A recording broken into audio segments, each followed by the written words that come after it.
आज आपण भेटणार आहोत उपासनाला, जी आता मुंबईमध्ये आहे राहायला आणि मुंबईत राहून आपला व्यवसाय करते कन्सल्टन्सीचा. आणि आपलं एन्शियंट जे नॉलेज आहे, चाणक्य नीती आणि नाट्यशास्त्र, या दोन्ही विषयांना अनुसरून ती आत्ताच्या व्यवसायासाठी आणि आत्ताच्या काळात उपयोग कसा होईल याच्याबद्दल कन्सल्टन्सी करते. आपण भेटूया तिला आणि विचारूया ती नेमकं काय आणि कसं करते ते. नमस्कार. नमस्ते. तर तू स्वतःच तुझं जे काम आहे त्या कामाचं स्वरूप कसं आहे हे पहिलं सांग, आणि मग नंतर आपण येऊ की तू कशी या क्षेत्राकडे आहे. मी काय करते तर माझं प्रोफेशन अगोदर HR मध्ये आहे. सो मी HR मध्ये कॉर्पोरेटमध्ये काम केलंय, फुल टाइम HR जनरलिस्ट. आणि त्यावेळेला जे काही कॉर्पोरेटमध्ये मी गॅप्स बघत होते, स्पेशली कल्चर बिल्ड करताना ज्या गॅप्स दिसत होत्या ते कशी मिळू शकतात हे मी खूप विचार करत होते. कारण का त्यावेळेला मी ऑन फील्ड होते. जे काही लोकांचे प्रॉब्लेम्स आहेत त्याच्यावरती आपण कसे सॉल्व्ह करू शकतो from the point of view of an HR आणि from the point of view of organisation culture. आणि तू परदेशात पण काही शिक्षण यातलं पूर्ण केलंयस? हो, मी MBA केलंय कार्डिफ युनिव्हर्सिटीमधनं. तिकडे माझं स्पेशलायझेशन जे फायनल इयरमध्ये 2 स्पेशलायझेशन सब्जेक्ट्स चूज करायचे असतात ते ऑर्गनायझेशन कल्चर आणि चेंज मॅनेजमेंट असं होतं. सो इकडे आल्यावरती कारण त्याच्यात मी अभ्यास केला होता म्हणून ऑर्गनायझेशन कल्चर माझा आवडीचाच विषय होता. म्हटलं की आपलं जे कॉर्पोरेट कल्चर आहे किंवा ऑफिसमधलं जे कल्चर आहे आणि आपलं घरचं जे कल्चर आहे ह्याच्यात जमीन आसमानाचा फरक आहे. आपण एक वेगळा ॲब्सोल्युटली वेगळा मास्क घालून आपल्या कामाच्या जागेवरती येतो आणि त्याच्यात काय होतं की आपली एनर्जी खूप ड्रेन होते. एक कम्प्लिटली एक वेगळं माणूस बनून जगणं त्याच्यात आपल्याला कळत नाही पण सबकॉन्शियसली खूप एनर्जी ड्रेन होते.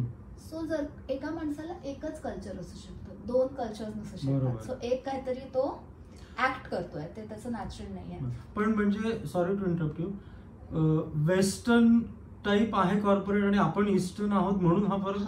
आपण ऍब्सोल्युटली घरी तर बऱ्याच इंडियन हाऊसहोल्ड मध्ये अगदी बऱ्यापैकी आपलंच कल्चर असतं. आपण काही प्रत्येक गोष्टीला सॉरी थँक्यू असं म्हणत नाही, पण ऑफिसमध्ये तर आपण ते करतो आणि most of the times it's not even coming from an emotion, it is just as a to do, औपचारिकता ॲब्सोल्युटली.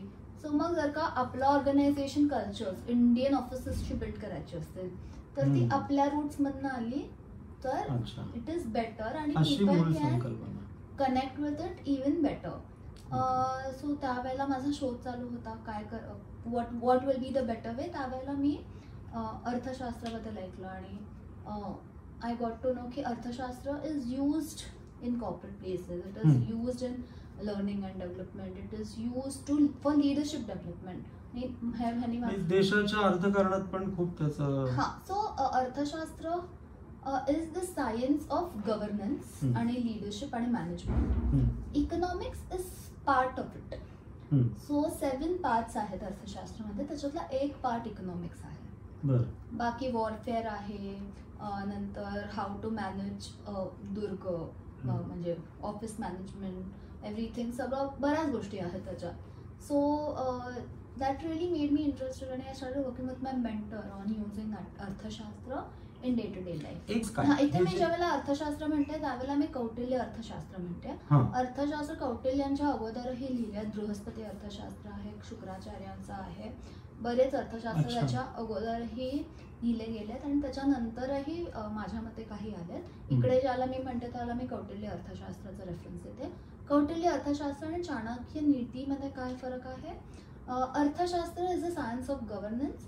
हे लिडरशिप आणि गव्हर्नन्स मध्ये जी लोक आहेत त्यांच्यासाठी आहे की तुम्ही कसं चांगलं लिडरशिप केलं पाहिजे, गव्हर्नन्स कसं असलं पाहिजे, देशांबद्दल बरोबर संबंध कसे, कोण मित्र, कोण ॲडव्हर्सरी, कोण शत्रू, हे सगळ्याबद्दल अर्थशास्त्र. म्हणजे पॉलिटिक्स आणि अर्थशास्त्र दोन्ही त्यात आहे. हो हो, दोन्ही आहे. फक्त पैशाशी संबंधित असं नाही. आणि चाणक्य नीती हे सिव्हिलियन साठी आहे.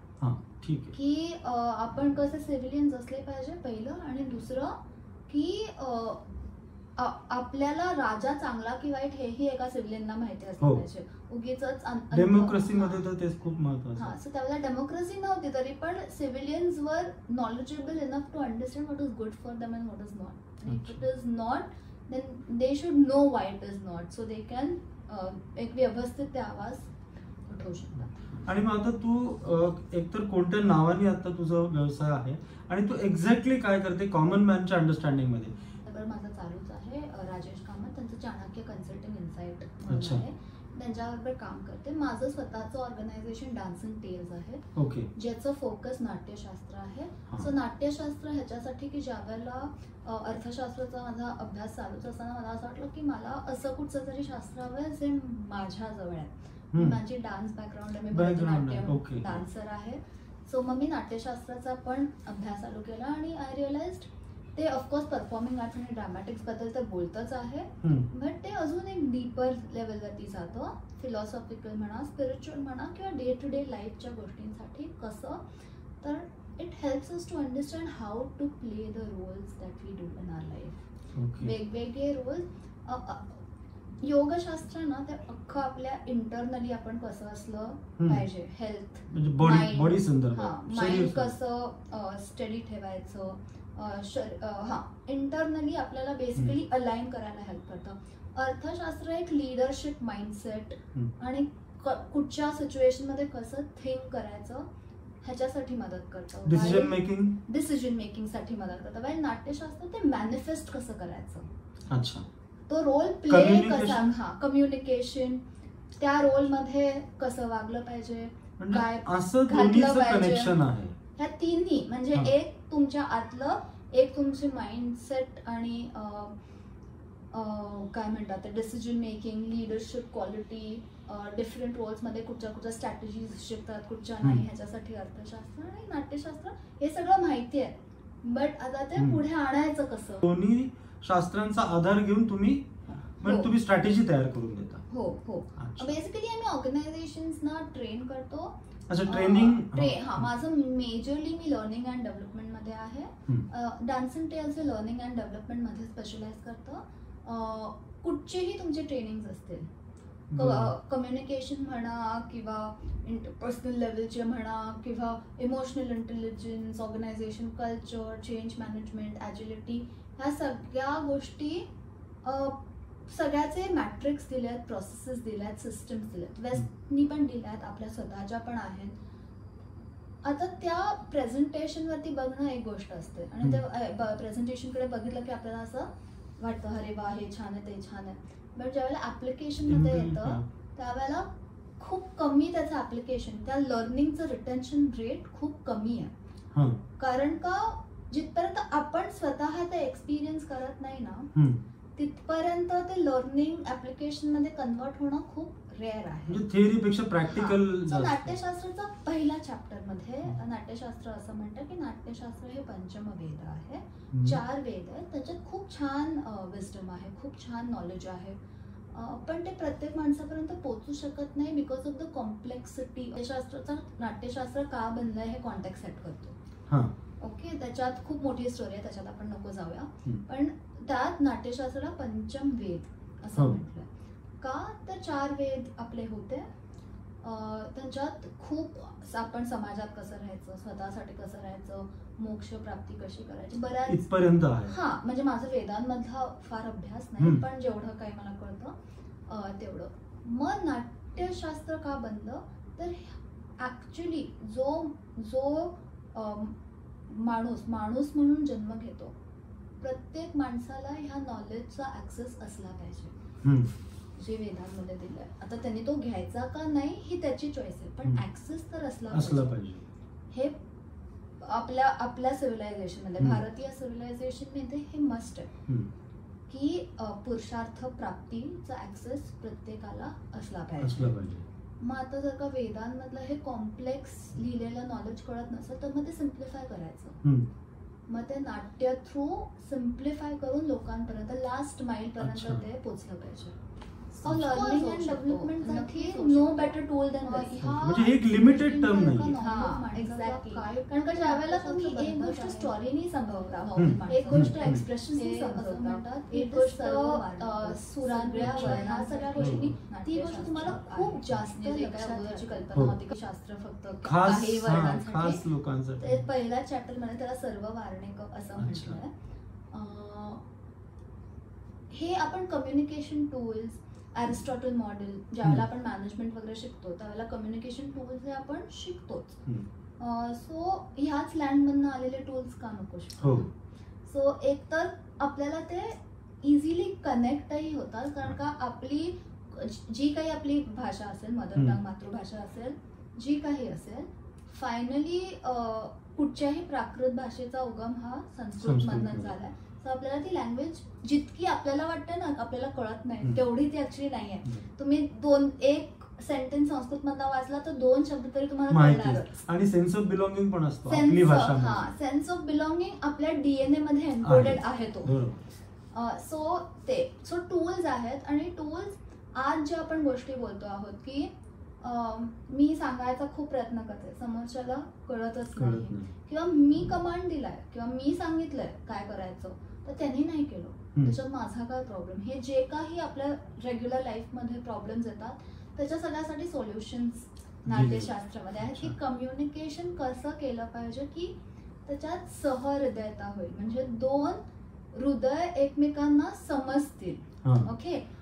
कम्युनिकेशनचं सगळ्यात टॉप हे सहृदयता असं म्हटलंय की कमीत कमी दोष, कमीत कमी मिसइंटरप्रिटेशन गॅप्स आणि maximum understanding of each other beyond words. अच्छा अच्छा. म्हणजे जे एक्सप्रेस झालंय तेच ऍक्च्युअली तिथपर्यंत पोहोचतं, मध्ये गॅप न पडता किंवा कमी गॅप किंवा ते विकृत न होता. पण आता ज्या वेळेला आपली ही शास्त्र लिहिली गेली तो आणि आजचा वेळ याच्यामध्ये प्रचंड गॅप आहे. आजच्या या टेक्नॉलॉजीनी बदललेल्या आयुष्यामध्ये पण त्यावेळेचे मेथड्स, प्रिन्सिपल्स ही तशीच्या तशी आणि तितक्याच प्रभावीपणे ऍप्लिकेबल होऊ शकतात. सो मी ज्यावेळेला कुठचंही आता 2 शास्त्राचा थोडा फार अभ्यास करून मला असं वाटतं, आणि हे कम्प्लिटली माझं इंटरप्रिटेशन आहे, एक शास्त्राचे ना 2 पैलू असतात. एक त्याचे प्रिन्सिपल्स असतात आणि एक त्याचे टेक्निक्स असतात. ओके. टेक्निक्स कदाचित कालबाह्य होऊ शकतात, बट प्रिन्सिपल्स होत नाही. जसं ऍपल पडणार ते ग्रॅव्हिटेशननी खालीच येणार, हे प्रिन्सिपल कुठच्याही काळात बदलणार नाही. तसं नाट्यशास्त्र मध्ये रस ही जी संकल्पना आहे ती कुठच्याही काळात बदलणार नाही. मी थोडं त्याबद्दल आणखीन काही सांगतो, मी ते विचारणारच होतो. थोडस एक त्याबद्दल थोडं आणखीन माहिती द्या ना, की जे रस आहेत त्याच्यात, कारण तो मुख्य भाग आहे नाट्यशास्त्राचा. रस आणि भाव हे नाट्यशास्त्राचं हृदय असं म्हणतात, जो चॅप्टर 6 आणि 7 आहे नाट्यशास्त्राचा.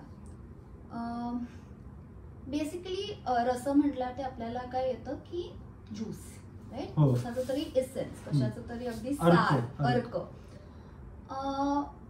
हेच नाट्यशास्त्रामध्ये पण, फक्त ते रस आहे ते इमोशन्स आहे. सो एकदम सोप्या भाषेत करायचं झालं तर आता नाट्यशास्त्र प्रायमरीली लिहिलं गेलं स्टेजसाठी, सो त्याच्यानेच आपण समजूया आणि मग आपल्या डे टू डे लाईफमध्ये कसं येतं ते समजू.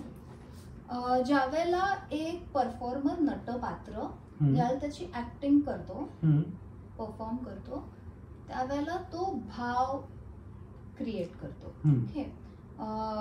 तो रतीचा भाव उत्पन्न करतो किंवा तो उत्साहाचा भाव उत्पन्न करतो. ज्या वेळेला नट उत्साहाचा भाव उत्पन्न करतो त्यावेळेला ऑडियन्समध्ये किंवा श्रोत्यांमध्ये वीर रसाची निष्पन्न होते. सो भाव हा परफॉर्मर क्रिएट करतो आणि भाव क्रिएट केल्यामुळे समोरच्याच्या मनात एक रस उत्पन्न होतो आणि तो रस तुमच्यात उत्पन्न झाला, रसनिष्पन्ती असं म्हणतात त्याला. रस निष्पन्न झाला की तुमचं आणि माझं एक व्हायब्रेशनल फील्ड क्रिएट होतं आणि त्याच्यात आपलं कम्युनिकेशन होतं. आपण महाभारत आणि रामायण इतके वर्ष बघतो, आपल्याला माहितीये की एंडला काय होणार आहे, तरीही जाऊन रामलीला, यक्षगाना, दशावतार ह्या सगळ्या गोष्टी आपण परत परत जाऊन बघतो, कारण का आपल्याला ते नॉलेज नको असतं, आपल्याला ते रस जे उत्पन्न होतात, बोलायचंय तेच समजतं, ते हे कारण. एक्झॅक्टली. आणि रस ही बेसिकली थोडं फिलॉसॉफिकल आणि स्पिरिच्युअल लेवलवरती कुठचंही आपलं शास्त्र घेतलं तर ते बेसिकली आपल्याला त्या जागेपर्यंत नेऊन पोहोचवतं की त्याच्या पुढे इट इज नीती नीती, न येते, म्हणजे त्याच्याबद्दल कोणी बोलू शकत नाही. सो शिवलिंग आपण बघतो, आपण शिवलिंग थ्रू त्याला पुजतो ज्याची कल्पना हे करू शकत नाही, त्याला शब्दांमध्ये आपण मोडूच शकत नाही. तर आपल्या कम्युनिकेशन मध्ये हे नाट्यशास्त्र मध्ये डायरेक्टली नाहीये, पण नाट्यशास्त्रचा ज्या आपल्या शास्त्रांमध्ये हे लिहिलंय की कम्युनिकेशनच्या 4 लेवल्स असतात, परा, पश्यंती, मध्यमा, वैखारी. वैखरी ते असतं जे सगळ्यात ग्रॉस असतं, टँजिबल असतं, टँजिबल नसतं, ग्रॉस असतं, जे शब्दांमध्ये बोललं जातं, आणि सगळ्यात डायल्युटेड असतं. हा, ते म्हणजे सो बेसिकली असं आपण आपल्याकडे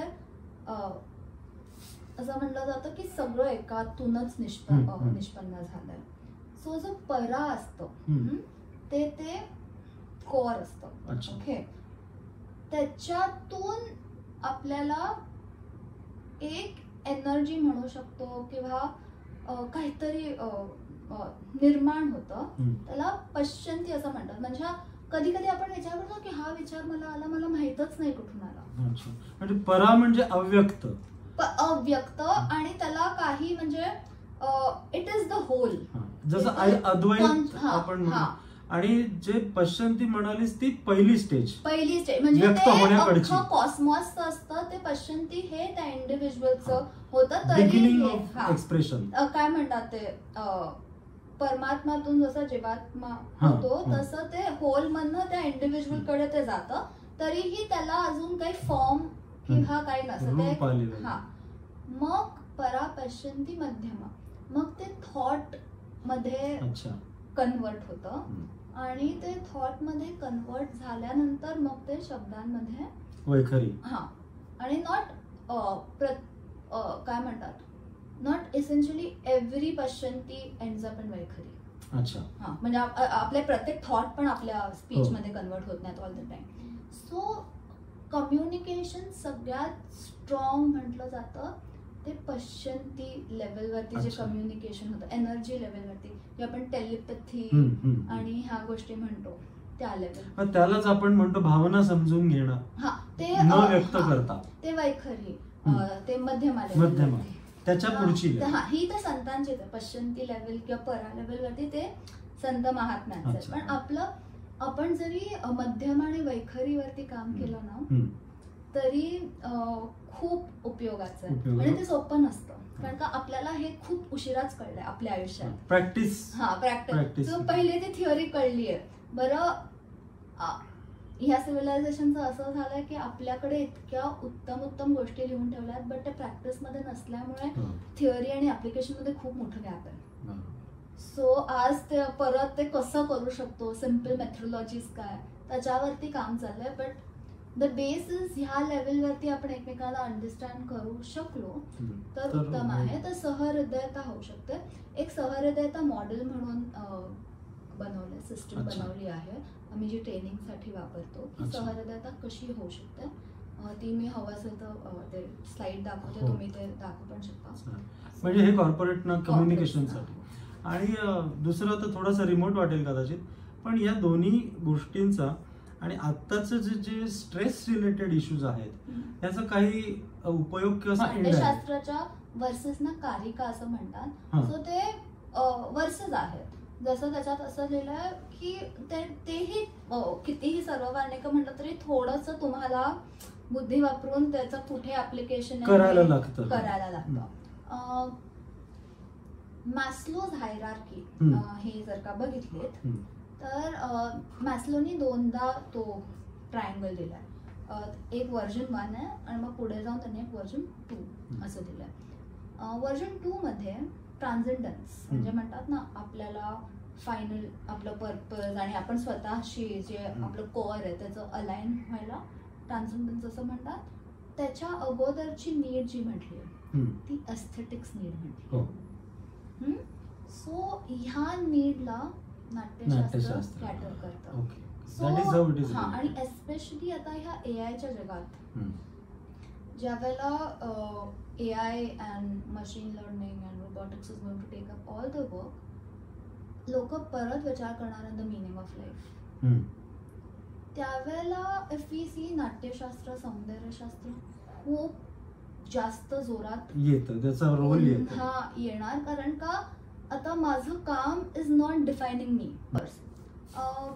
बेसिकली हे नॉलेज आहे ना, हे इटर्नल आहे.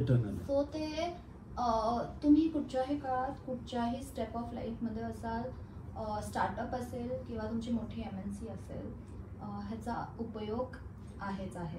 द कम्युनिकेशन कसं करायचं, ह्या सगळ्यांमध्ये कुठचंही तुम्ही शास्त्र घेतात, कुठचंही, हे मी वाउच करू शकते जरी मी ते वाचली नसते तरी. जर का तुम्ही एक शास्त्र घेतलात आणि ते सिस्टमॅटिकली स्टडी केलात, तर त्याच्याबरोबर एक पॅरलल बट इनएव्हिटेबल स्टडी होतो तो तुमचा स्वतःचा.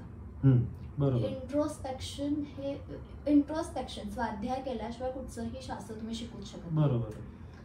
सो त्याच्यात शास्त्र ज्यावेळेला मी नाट्यशास्त्राचं शिकत होते, माझं अध्ययन चालूच आहे ते म्हणजे आयुष्यभर आहे. पण त्याच्यात मी काय आहे हे पण खूप जास्त मला समजायला लागलं. आणि ते स्टार्टअपच्या लीडर्स ना, आजच्या लीडर्स म्हणजे जे फाउंडर्स आहेत, त्यांना खूप महत्वाचं आहे. कारण का आपण जिथपर्यंत स्वची ओळख होत नाही ना, तिथपर्यंत बाहेर काहीही मॅनिफेस्ट केलेलं अर्धवटच. आणि आता नेमकं लोक काय करतात, बाहेरचाच म्हणजे मार्केटचा स्टडी खूप करतात, पण सेल्फ स्टडी नाही करत. Self study missing point. So ते कुठचंही शास्त्र घेतलं, आता तुम्ही फिजिक्स मध्ये असाल तर हे काय वैशेषिक दर्शन, तुम्ही काहीही घेऊ शकता. तुमच्या इंटरेस्ट प्रमाणे तुम्ही कशातही जाऊ शकता, असं नाही. पण कुठचंही तुम्ही भारतीय सिव्हिलायझेशन मधलं काहीही उचललात तर त्याच्याबरोबर तुम्हाला तुमच्या डोमेनचं तर नॉलेज मिळणारच, बट स्वची ओळख होण्याशिवाय राहणार नाही जर का तुम्ही सिस्टमॅटिक केलं. आणि I think this is very important. म्हणजे ह्याच्यात मी आता नाट्यशास्त्र चूज केलंय, तर मला त्याच्यात माझा धर्म काय, त्याच्यातून अर्थ, काम प्राप्ती कशी आहे आणि मोक्ष प्राप्ती कशी आहे. अभ्यास आणि स्वाध्याय हे योगशास्त्रामध्ये सगळ्याच शास्त्रामध्ये कॉमन. आणि ऍक्च्युली ती तशी बघायला गेली तर काय फार किचकट. आपण एंड ऑफ द डे ला नाट्यशास्त्राचा स्वाध्याय करायचा म्हटला तर मी जे बोललोय ते लोकांपर्यंत किती पोचलंय असं मला वाटतं. लोकांना जे सांगायचंय ते माझ्यापर्यंत किती पोचलं असं मला वाटतं. आणि आपण जर का खरंच स्टडी केलं तर आपण 20-30% पण पोचलेले नसतो. If you are very true to yourself, ते आपण काम चलाऊ पर्यंत जातो. आणि नाट्यशास्त्राचं दुसरं वे आहे की मी जे काही करतोय त्याच्यात मी ब्युटी बघतोय का, सौंदर्य. हे 2-3 नाट्यशास्त्राप्रमाणे प्रश्न येणार, अर्थशास्त्राचे वेगळे प्रश्न येणार. आणि आपलं जे आता उद्देश आहे की लोकांनी त्यांच्या स्ट्रगलिंग पिरियड मध्ये पण आनंदी राहावं, असं आनंद मंत्रचा उद्देश आहे. त्या संदर्भात सुद्धा नाट्यशास्त्राचा डायरेक्ट संबंध आपल्याला दिसतोय. आता जे शेवटचं तू सांगितलंस की आपण जे करतोय त्याच्यामध्ये पण आपण सौंदर्य पाहतोय की नाही, आणि याचा डायरेक्ट संबंध हॅपीनेसशी आहे. तुम्ही जे करताय ते तुम्हाला आवडतंय की नाही. आणि तुम्ही नाट्यशास्त्रामध्ये नाहीये पण त्या काय म्हणतात त्याच्या पुढे जे अभिनव दर्पण लिहिलंय नाट्यशास्त्राचं, त्याच्यात ना एक खूप सुंदर श्लोक आहे. यथो हस्तस्ततो दृष्टी, यतो दृष्टी ततो मनः, यतो मनस्ततो भावो, यतो भावो ततो रसः. जिथे हस्त म्हणजे हस्त इज सिम्बॉलिकल, जिथे बॉडीचं फिजिकल बॉडीचं अटेन्शन जात, जिथे फिजिकल बॉडी जाते, यतो हस्तस ततो दृष्टी, तिथे तुमचं दृष्टी बाहेरची पण आणि आतली पण, ओके, अटेन्शन तुमचं तिथे जायला पाहिजे. जिथे अटेन्शन जातोय तिथे तुमचं मन जायला पाहिजे. म्हणजे तुमचं थॉट लेवलवरती तुम्ही तिथे जायला पाहिजे. जिथे तुम्ही थॉट लेवलवर जाताय तथो भावो, इमोशन लेवलवरती पण तुम्ही तिथे जायला पाहिजे. आणि हे सगळं झालं तर तिथे रस नक्की उत्पन्न होणार, म्हणजे तिकडे तुम्हाला ब्युटी ही दिसणारच. आणि त्याच तशा पद्धतीने जगण्यासाठीच आपला सगळा अट्टहास असतो. Absolutely. So being in now आणि whatever is there, seeing beauty in that. Okay, thank you very much बहुमूल्य नॉलेज दिल्याबद्दल. आणि मित्रांनो, आपल्या एन्शियंट नॉलेजचा भरपूर उपयोग करून घ्या आपल्या रोजच्या आयुष्यामध्ये पण. आणि कोणत्याही तुमच्या या स्वरूपातल्या जास्त माहितीसाठी तुम्ही संपर्क उपासनाला करू. आता काम करते एज्युकेशन, कॉर्पोरेट्स आणि कंटेंट क्रिएशन. ओके. काय तर बेसिकली एज्युकेशन आणि कॉर्पोरेट्समध्ये जिकडे कुठे लर्निंग अँड डेव्हलपमेंट येतं, एज्युकेशनला it's all about learning. So different सब्जेक्ट्समध्ये आपण ते इंटरेस्टिंग कसे बनवू शकतो, अभिनय, स्टोरीज वगैरे आणून.